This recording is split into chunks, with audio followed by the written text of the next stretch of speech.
We are talking about how your nervous system is the first community that you build, right? At the end of the day, the goal is when you do the work with me, when you are hanging out, when we are doing all of these things, you are learning how to build community, how to be in community with other people, right? Being in community is more than a bunch of people gathered around saying we have these same problems, so we should be effectively working together. That's a trauma bond. That is not community, right? I do not hang out with Black people because white supremacy. Like, that's not how that works. I do not hang out with women because of patriarchy. I do not do those things. I do not base my community on the wound. I base it on the connection. And that connection, that community building happens internally first. Okay. So we're going to have our 3 talking points as we usually do, right? So the first one is if you cannot stay with yourself, you cannot stay with others. That feels like it should be self-explanatory, but basically the idea is just that.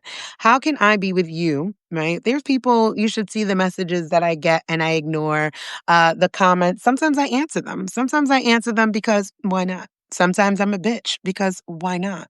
But most of the time I don't want to say unaffected, but I'm not deeply moved. I'll put it that way, right?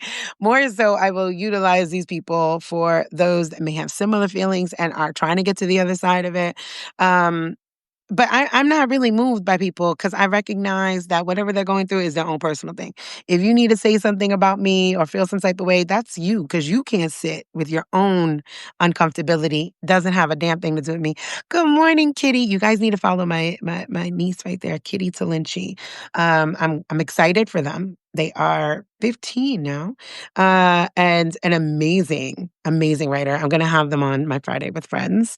Brilliant child. I am so super duper not worried about the future when I am surrounded by these children that just have such amazing capacity. But anyhow, so if you cannot sit with yourself, you cannot sit with others, right? If I'm going to be activated out here doing this work, how can I turn around and say, oh, come to this class, come to this course, read this. And would you listen? You shouldn't. You shouldn't because I don't have the capacity to sit with myself, to reflect, to say, you know what?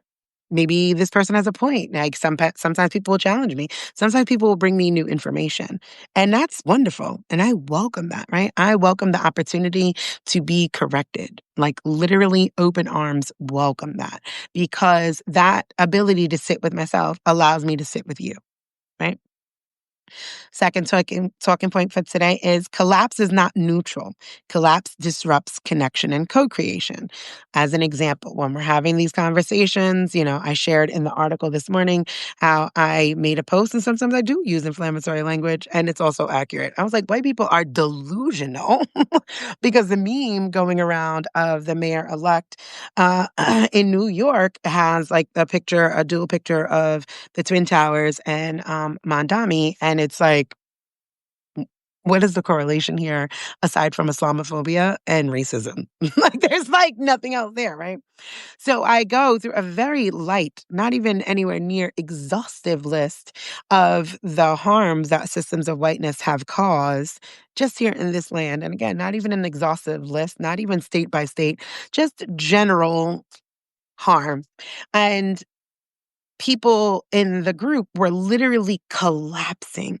Like, this is not all white people. Well, like some of us are doing this, some of us are and none of that is the point.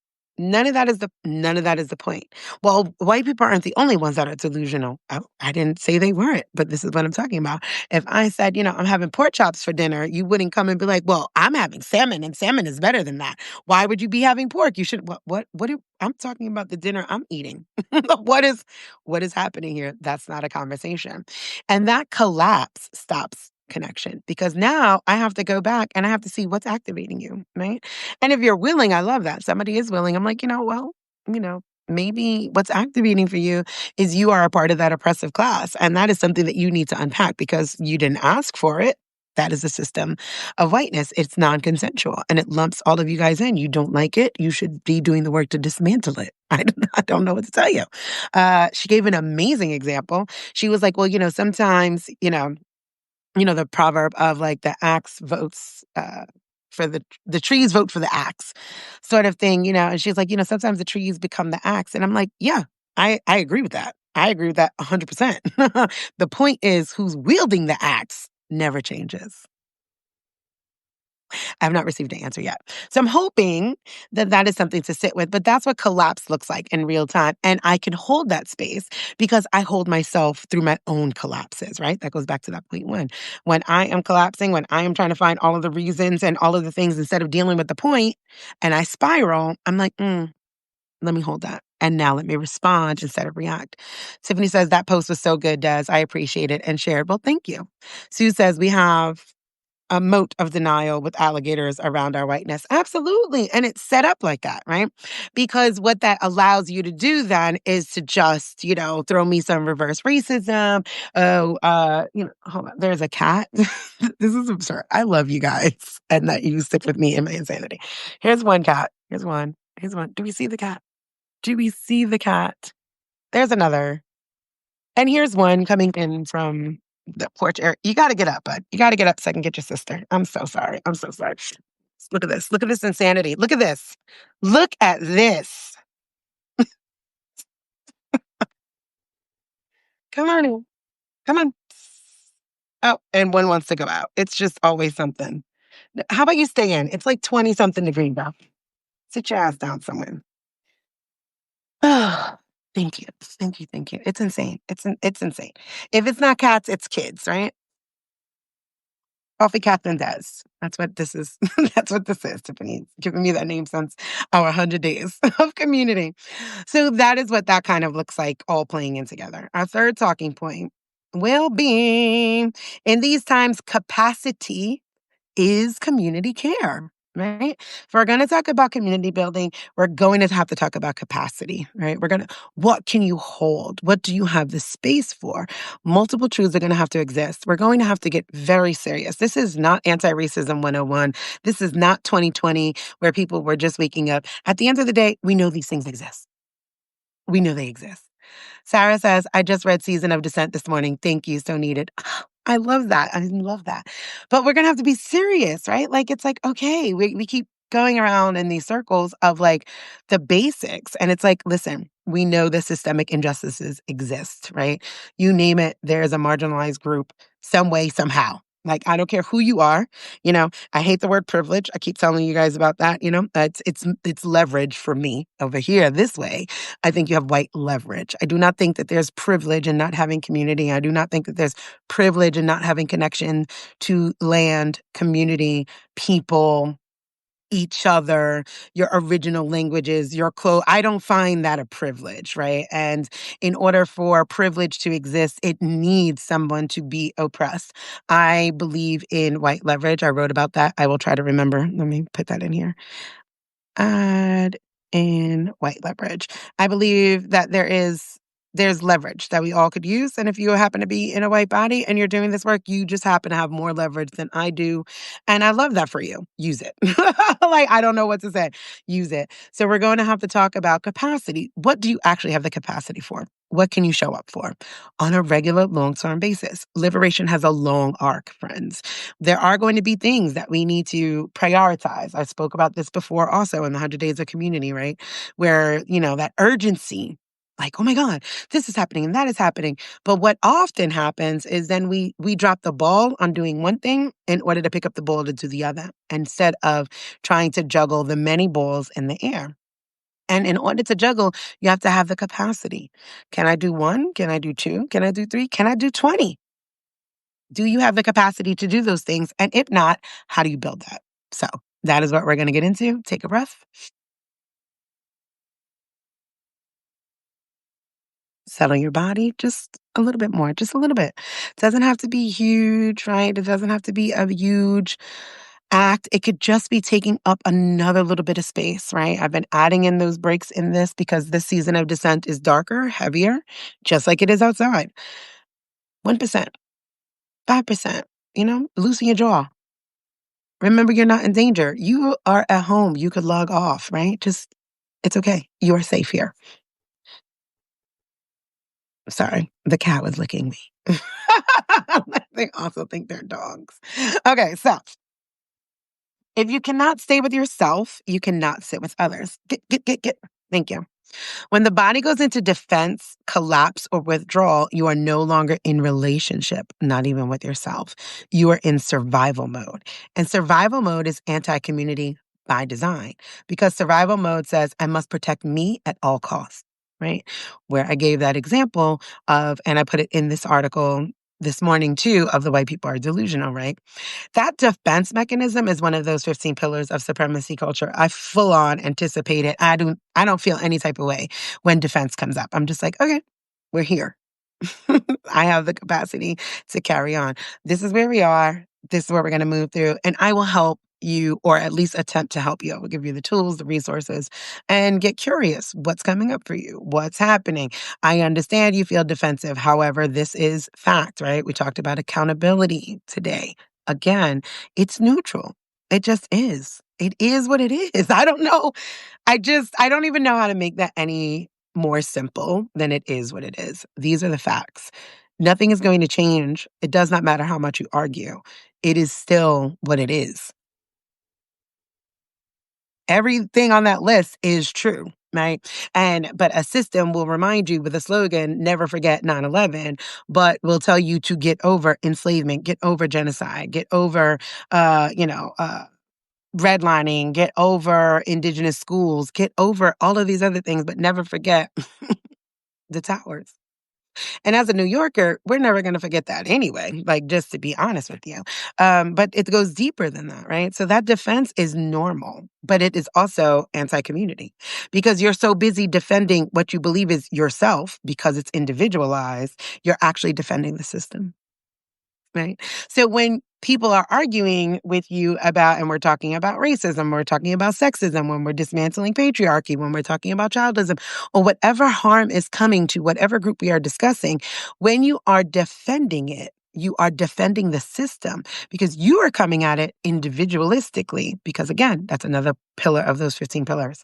It is individualism. You think that you are the exception. And what you wind up doing to that person, the educator, the person talking to you, whomever, you wind up defending a system of harm. And that is anti community, right? So it makes sense because it's like the whole protect me, but you cannot be protected inside of a system that causes harm. And it's causing harm to you too. So when those defense things come up, I want you to turn around and be like, what's happening? And I want you to work on responding versus reacting. Right. And that may take a lot of practice, right? That may take becoming more curious. Well, what do you mean by this? Or, if somebody would have, the thing is different. If it's like, so Desiree, do you think that all white people feel like this? That's curiosity. I do not think that all white people feel like this. I do think that all white people are lumped in because of the system, and it doesn't matter if they're separate. It doesn't. It just does not, because that is what the system is based on, is these numbers and the harm that they can cause. And you have to dismantle it and separate that, right? So when you go into survival mode, it says, I must protect me at all costs. And that is individualism. That's supremacy culture. And that's the wound, not the truth, right? So the reframe that I offer here is your capacity to stay with your own discomfort is the foundation for being able to stay in community discomfort. Imagine you sitting in community defending something that brings so many in that community harm. How are you safe for community? You're not safe for yourself because in that, then you can't see how you've been harmed by the delusion either, how it has kept you separate from others. I also entered into Decolonize Myself Challenge, and I spoke about how I'm from the Bronx. I proud, like New Yorker.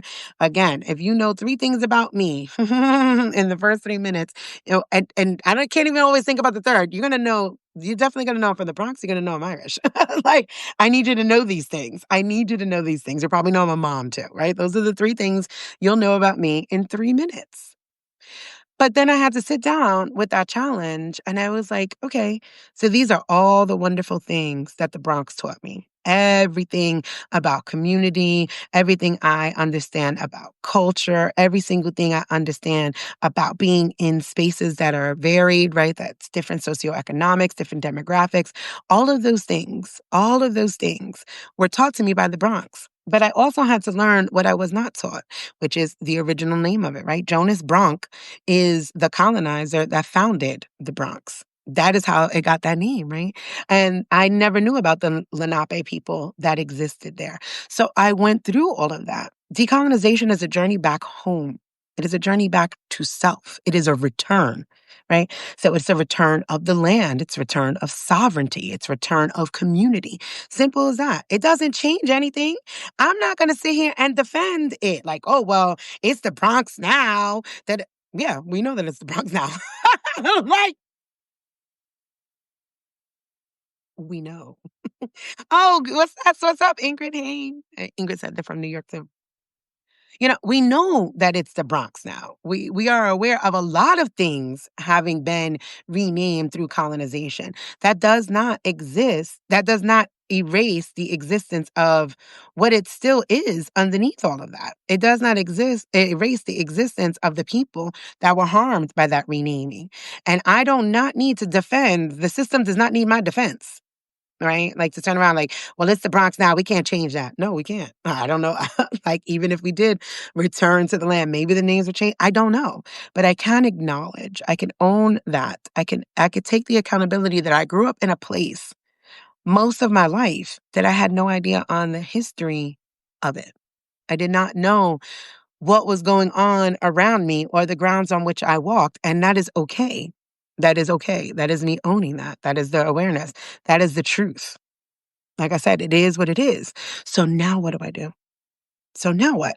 I do this. I do this kind of work, right? I try to get people to return to that, to acknowledge, to recognize, and I hold all of that together so that I could be in community with other people. And I move through all of those emotions. So the reframe is your capacity to stay with your own discomfort is the foundation for being able to stay in community discomfort. If the body cannot stay, the community cannot build. If you cannot sit with the truth, if you cannot take being challenged, how can you be in community? It's not going to be rainbows and butterflies. We are not going to be sitting down, kumbayaing, another thing, that could be unpacked, the kumbaya. We're not going to be braiding flowers into people's hair. We're going to have to understand, how does conflict arise and how do we handle conflict in community?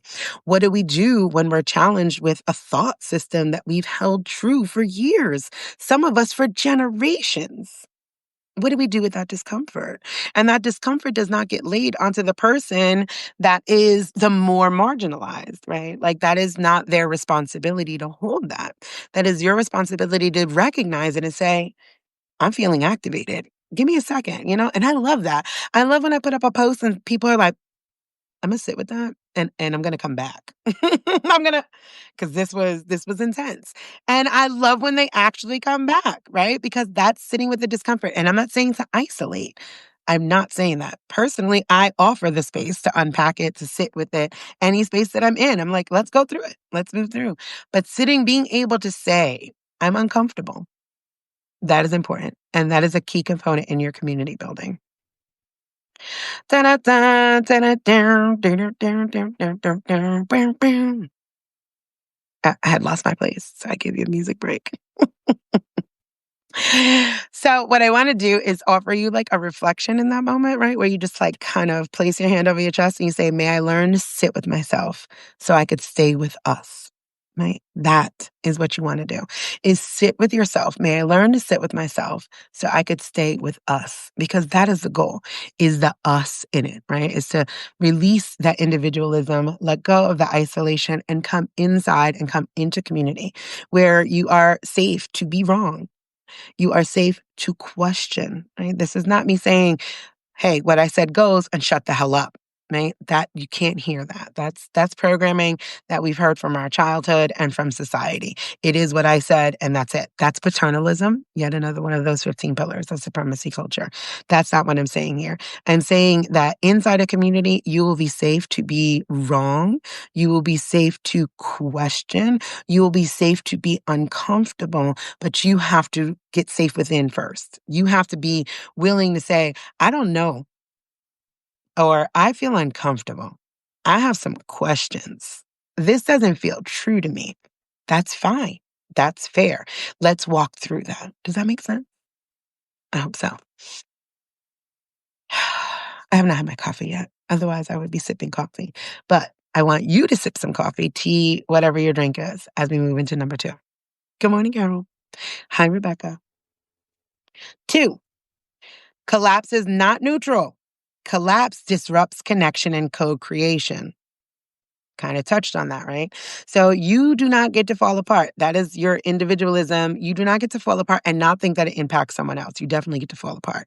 But you have to have that recognition that when you fall apart, somebody, someone is holding those pieces together. That energetic field, that capacity, that body, whatever. Somebody is there holding it in that container and smushing it together. So you are not, it's not a neutral act, right? So when accountability feels threatening, the nervous system will try to save you through it, right? That's normal. This is not a bad thing. I just want you to start recognizing these things.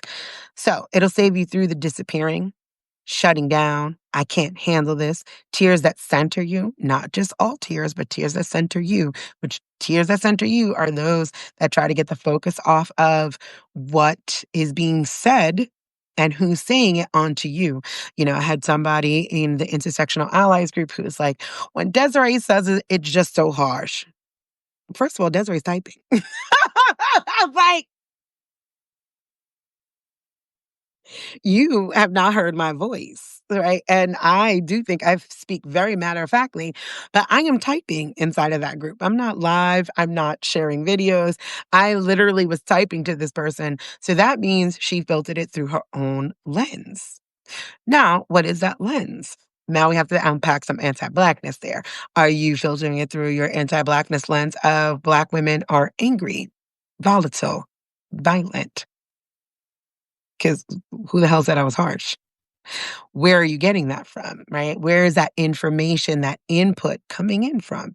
Have I spoken harshly to you? Did I curse at you? Did I all caps type you? There are a lot of ways to still be harsh in typing, but none of that happened. Right. So those are those things to sit down, right? Like that's that when that collapse feels like, oh, I'm being personally attacked. Why? Where is that information coming from? And not saying that you're not, just get curious with where is the information coming from that you have. Shame spirals that make others tend to your emotions. Get. Shame is one of our greatest barriers to liberation. My Lord. If I see one more, I am such ashamed of this history. Why? Why? Why? Why? Because shame is going to cause us to spiral and it leads us into guilt and it leads us into inaction. We do not need to have shame for things that most of us weren't a part of, right? We need to have awareness and recognition for the roles that we play in a system that has been built, not by us, but that we perpetuate. Make sense? Good morning, Ariana. So this is not being overwhelmed, right? Let me run back through that, right? So when accountability feels threatening, the nervous system will try to save you through disappearing, shutting down, I can't handle this, tears that center you, shame spirals that make others tend to your emotions. This is not being overwhelmed. This is the body recentering itself as the focus of the room. When that happens, community has to pause to soothe you. Harm is left unaddressed and repair is delayed. This is not to be mistaken for being in a community space and circle and holding and having big feelings. I have been hosting with myself and Royal Star Kokai. We have been doing radical self-love meditations for white body people leaving white supremacy culture. And we've done a 101 and a 201.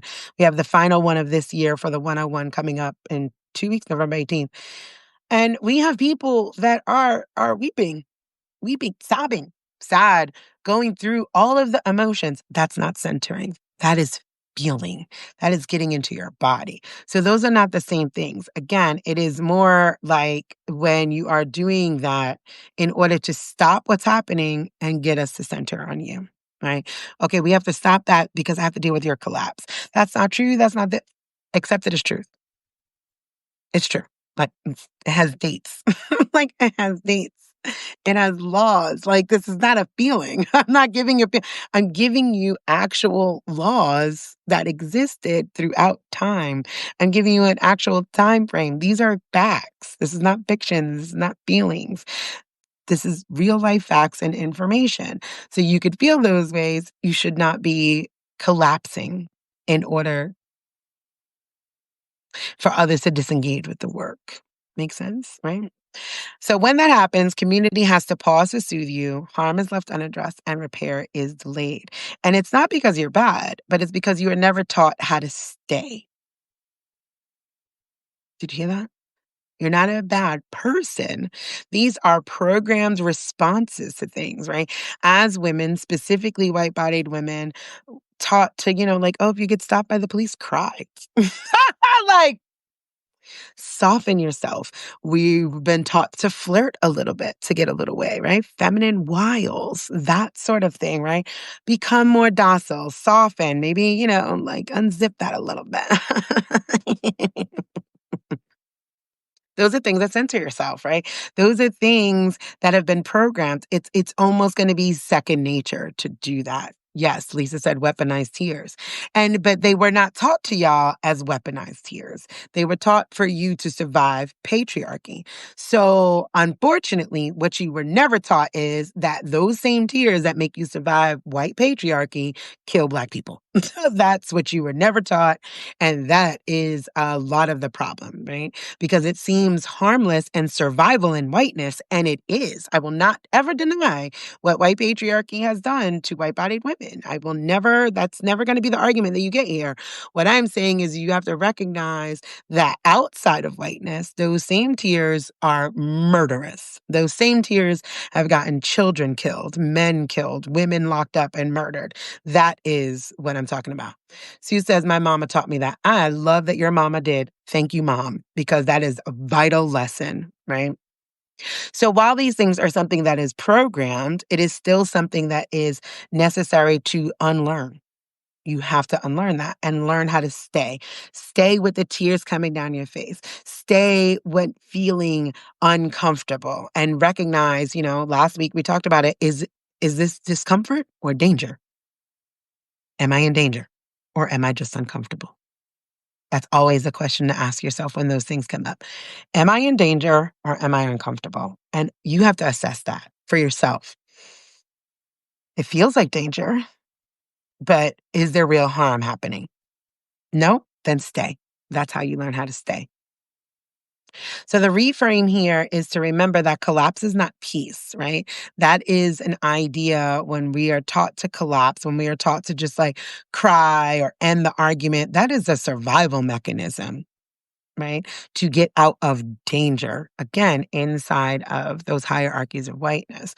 That does not translate outside of whiteness the same way because now you, inside of whiteness, as white bodied women, it's only y'all. It's only white men and women and children inside of whiteness, and they're all white.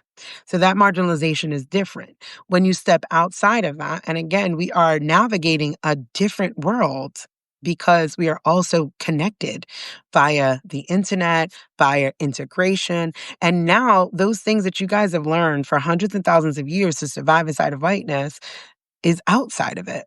And so you have to learn how those survival mechanisms of your own violence is more harmful to other people, right? That is what that kind of looks like. And that false peace, that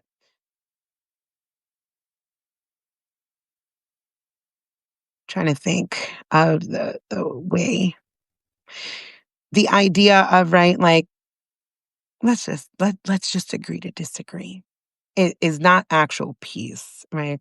That's a right to comfort in those 15 pillars. That idea of, oh, you know what? Just let it be. That's just how he is.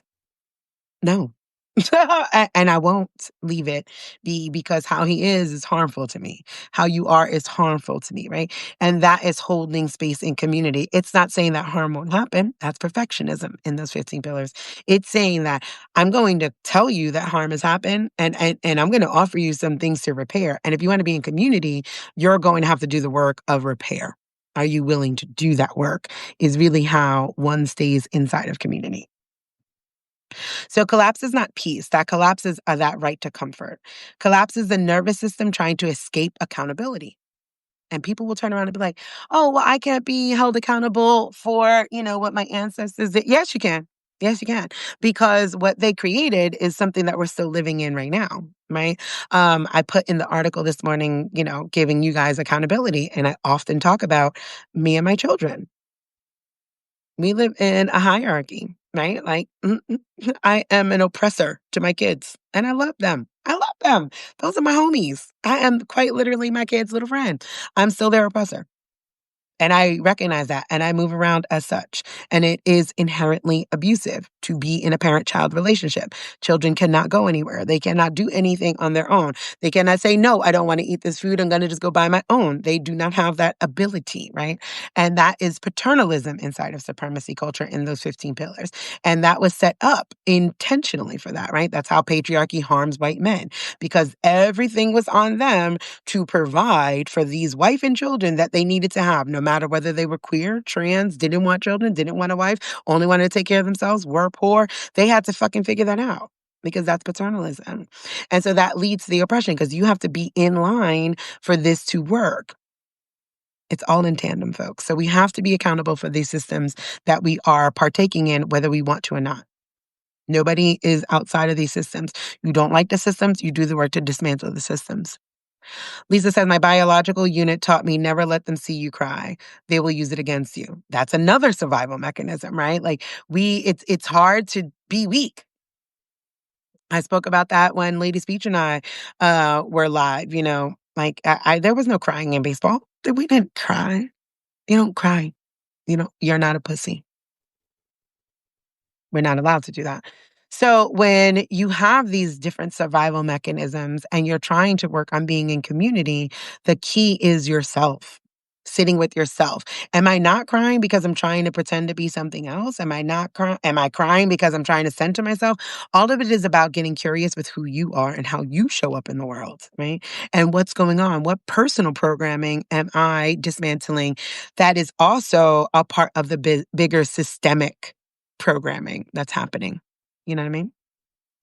So the reflection that I offer here is to relax back into your heart, right? When those things come up, not chest, not the back, but literally like let your shoulders fall, right? And this is all going to be in the replay. You kind of let your shoulders fall instead of trying to hold it up. Let it fall. Let gravity take hold of your body. And you whisper, "I don't have to run. I am safe here. I don't have to run. I am safe here." And just letting your body sink, even if it's just your shoulders, letting it sink 30 seconds. And again, coming back to that idea of, am I in danger? Am I just uncomfortable, right? Assessing everything that's around you. If you are reading something and you are not comfortable with what you are reading, stop reading. Right? Come back to it. I even said that in the article. You may need to read this 2, 3, 4, 20 times to do it. And that's okay. You keep coming back. And I love that for you. I love that for me. I love that for the future.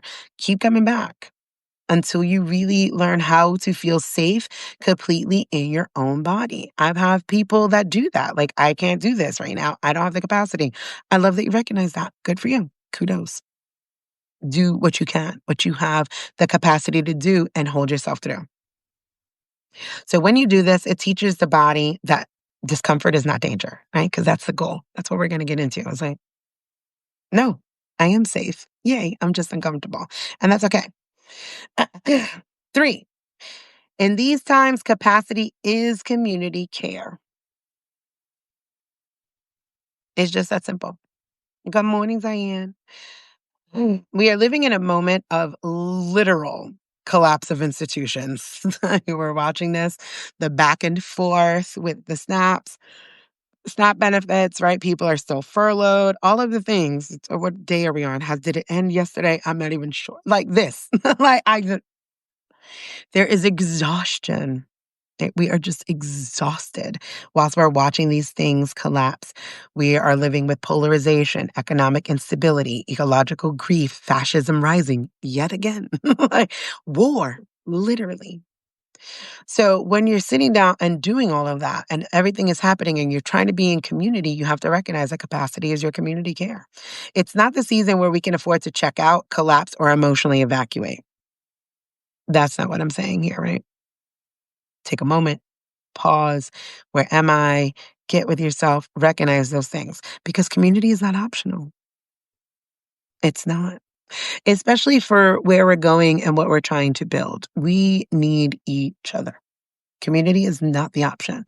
Individualism has been one of the worst things ever, right? It isolates us.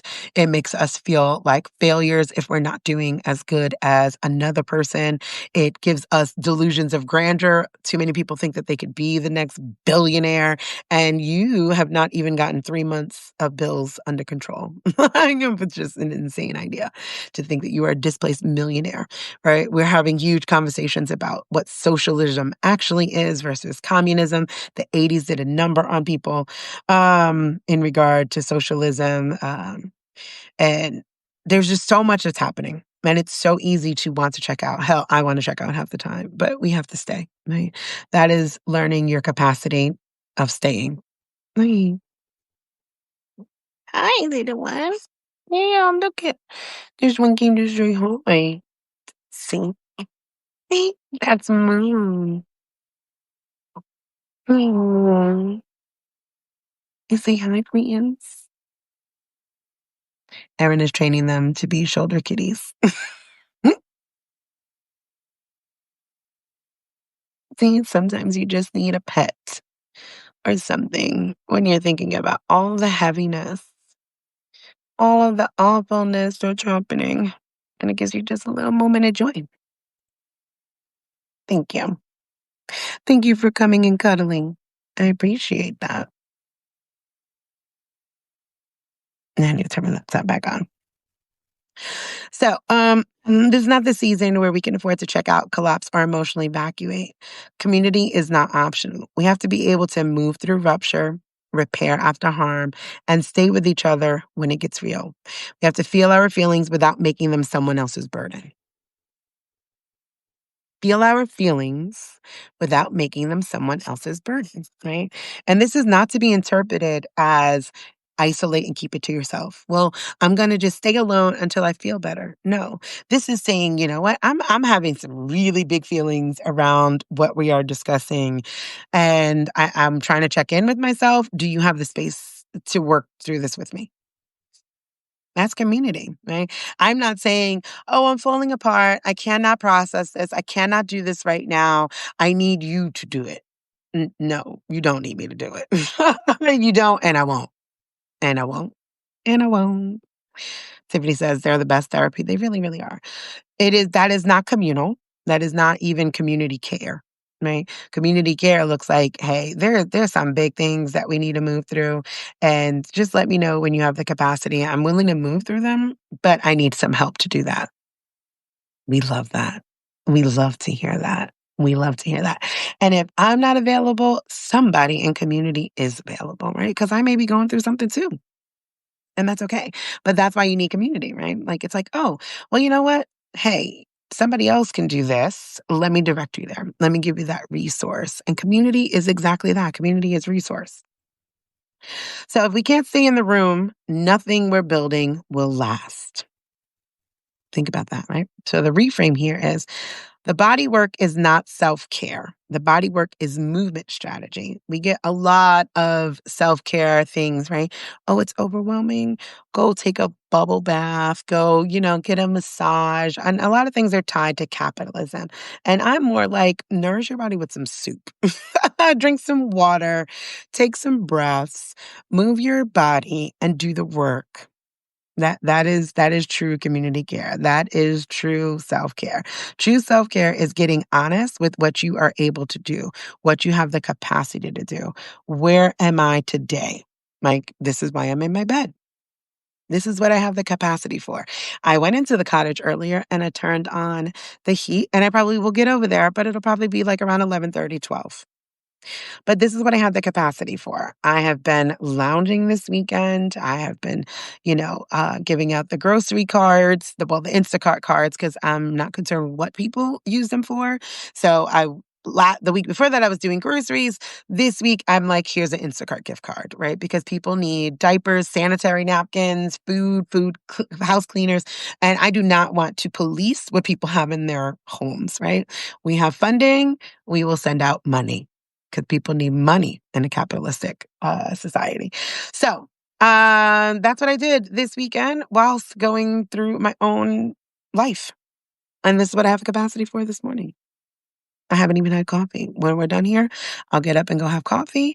I will continue on some work. I have some more homework to do. I have some more web building to do. But you got to know what you got to do and what you can do. Hey, Deirdre.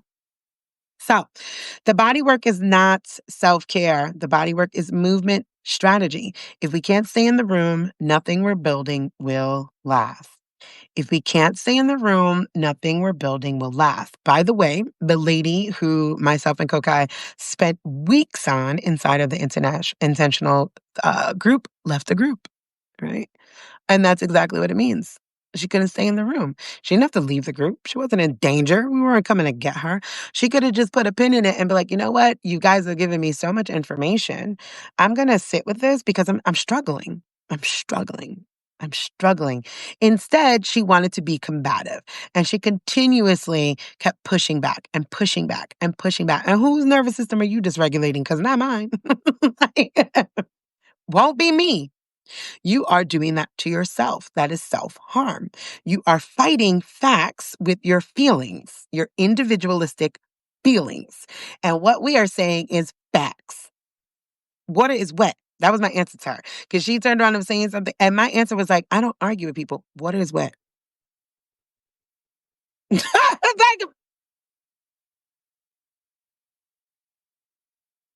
water is wet. And that's it. That's just it is what it is, folks. That's what it comes down to with accountability. Water is wet. It is what it is. You can have all of these really big feelings. She was an elder, right? She's 60 odd years old. So I know that you are going through it. But I mean, she's had dedicated posts in that group for her. Okay.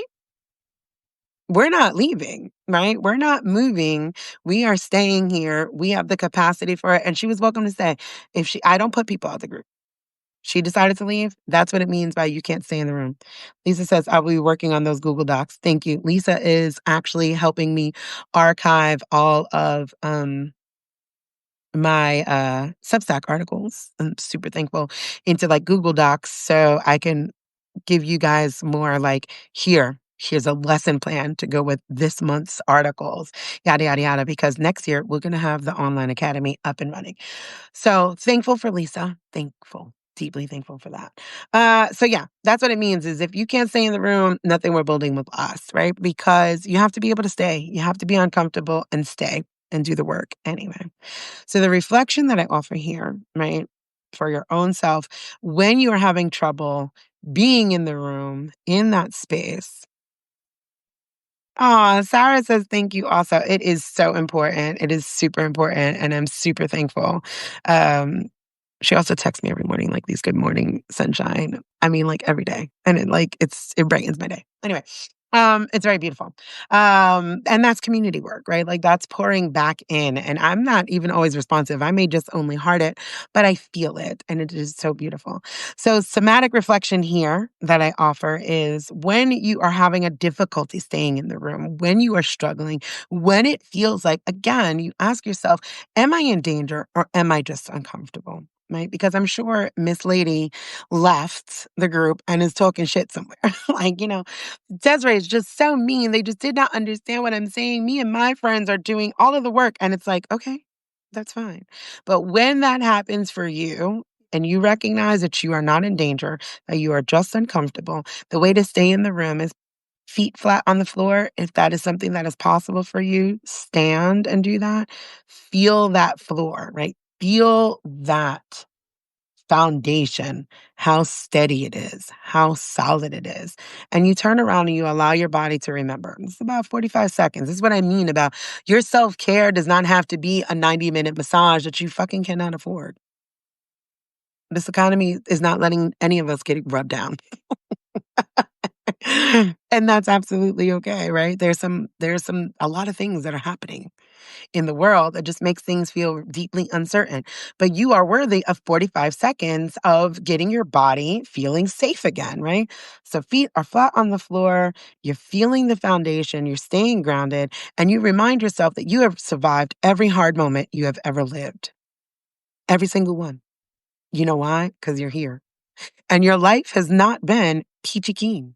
It has not been rainbow and butterflies, but you have survived every single moment up until this moment of discomfort.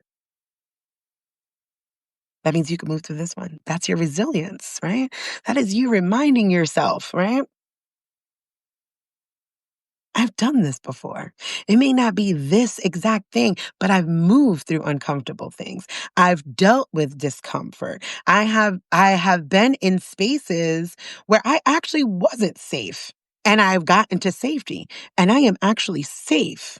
I'm just uncomfortable. And I've been uncomfortable before and I've moved through it. And then remember what was on the other side of that uncomfortability, right? You know, that little famous little line, it's right, like, what does it say? Something basically about like, greatness is beyond your comfort zone, right? Like great things exist outside of your comfort zone. Your comfort zone is quite literally what keeps you away from community because your comfort zone is most likely programmed inside of supremacy culture, inside of hierarchical ways of being and thinking. And you think you're comfortable and you're actually not. Your ass is just surviving and you've gotten comfortable with survival. But our goal is to thrive, right? That is what liberation is about, thriving. We do not want to survive. That's basic. It's basic human right to survive. We want to thrive. Lisa says, thank you, Sarah. Supporting Desiree in this work is definitely important and super, super grateful because I am a one-woman show. And sometimes I'm a shit show. So all of the help, all of that help, all of the help is welcome, and I barter because I don't have the cash right yet. We will get to the point of being able to pay. But right now it's barter and I love that. So thankful. So that is the capacity there, right? You figure out in that moment, in 45 seconds, after you've determined you are safe, right? You are just uncomfortable. In 45 seconds, you are building capacity and resilience because you are remembering that you are who you are because of that. You are here in this moment because you've moved through difficult things, because you survived hard times, because you have thrived beyond uncomfortability. You've done it already. Your body knows that and it remembers. And that is going to teach you capacity in real time.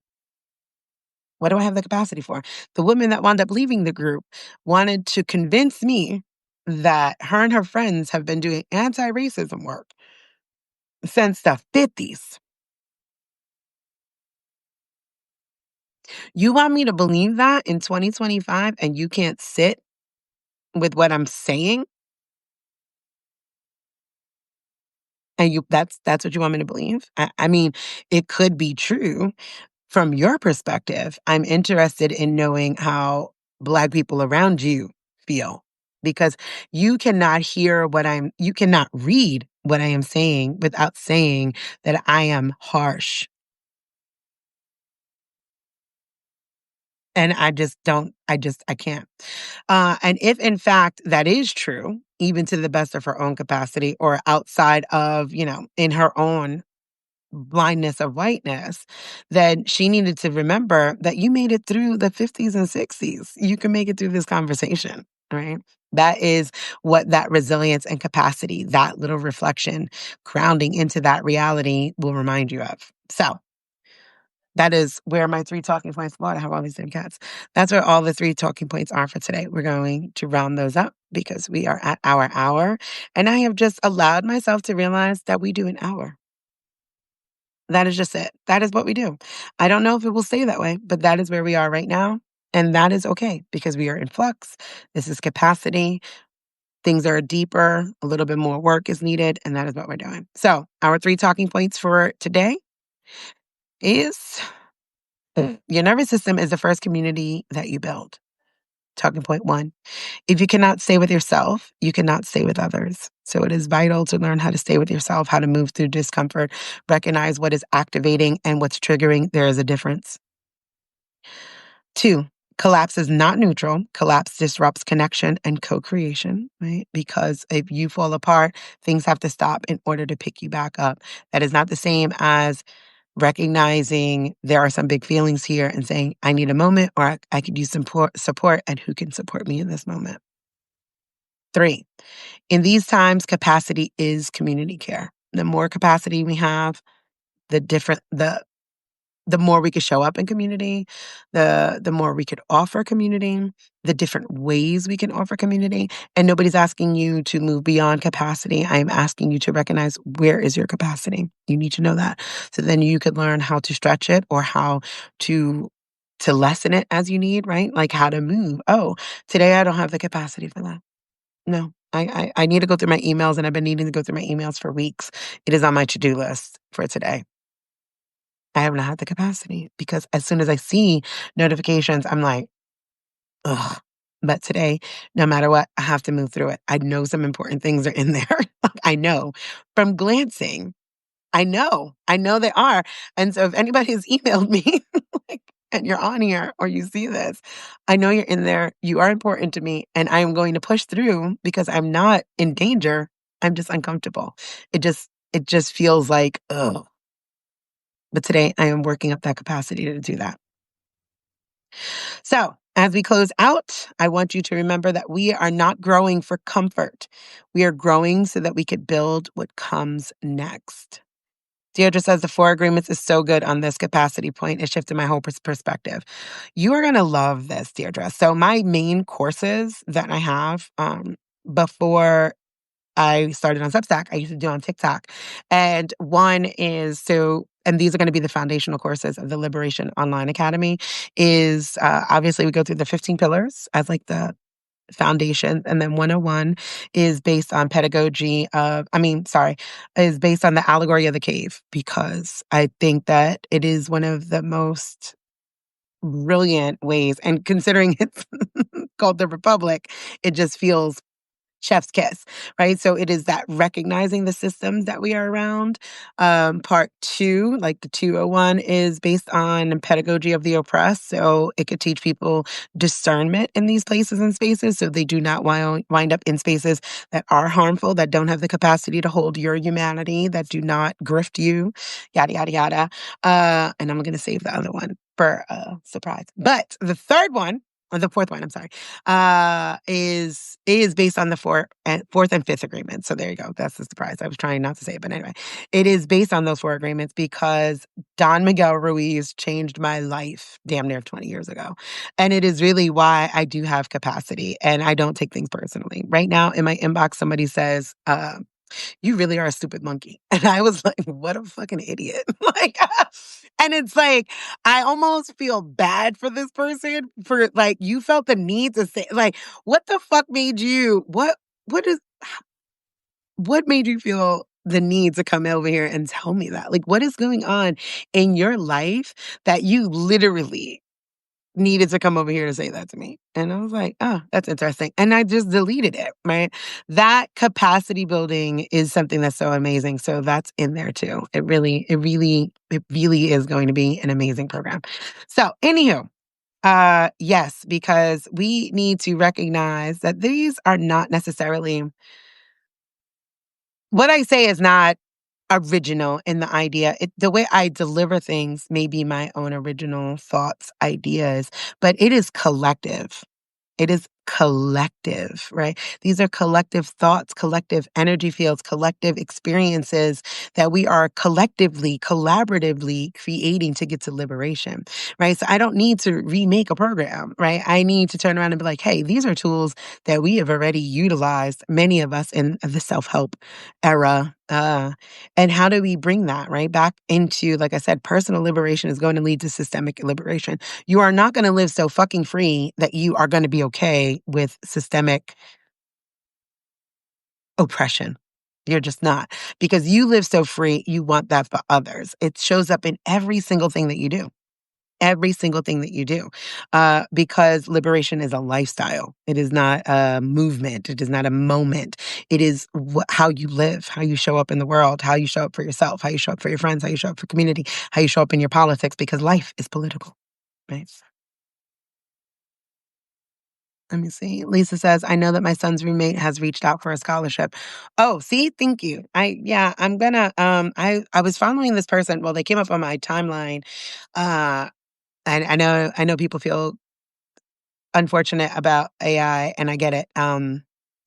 But there is a way to program. She was showing something. I'm going to try to see. There's a way to program chat to actually siphon. I get thousands of emails to actually siphon, because people want to promote things or something. It's not, and I try to unsubscribe, but anyway, there's a way to siphon it to recognize actual people emailing you, and then text it to me, which is my preferred communication language is text. So I'm going to be working on that today. And they'll get the scholarship as soon as I find the email. Alvin said, what a beautiful mind and great sense of humor. Thank you for building on the shoulders of giants. Oh, thank you, Alvin. Yeah, right. Like, because I'm not special, like, in that sense, right? Like, we are all special in the ways that, like, we are all unique and everything, but, like, I don't need to reinvent the wheel. These things have been here brewing, showing us the way. And how can I mean, the Republic was written in Jesus, what, the 1400s? 600s? When was the Republic? Somebody Google that real quick. Because I don't pretend to know all of the things.